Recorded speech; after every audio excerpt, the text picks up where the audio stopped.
Jacob Denzinger once lived the American dream with a thriving plastics company in Akron, Ohio, and investments in oil and real estate.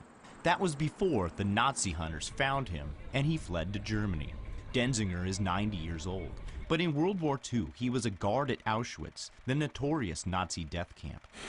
Now he lives in the picturesque town of Osijek in his native Croatia and is paid about $1,500 a month in Social Security, underwritten by the American taxpayer.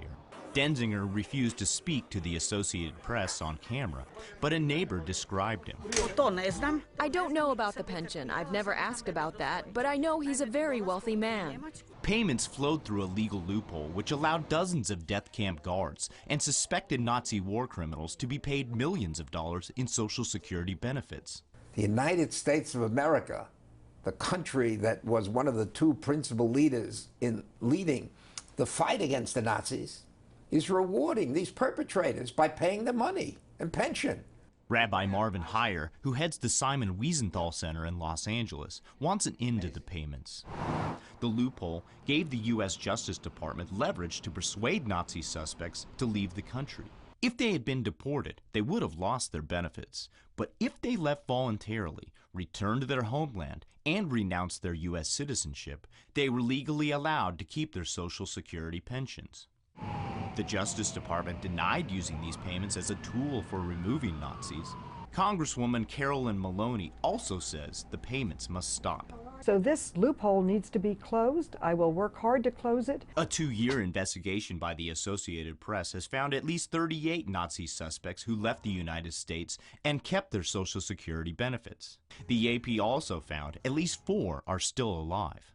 These include Denzinger and another man, Martin Hartmann. He is a former SS guard at the Sachsenhausen concentration camp in Germany. Hartmann moved to Berlin in 2007, just before being stripped of his U.S. citizenship.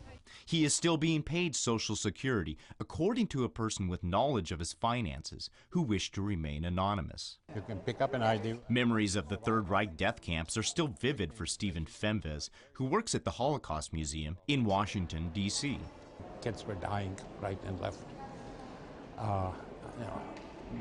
Minimal food, once a day run to the latrine, the stench, the filth, it's hard to describe.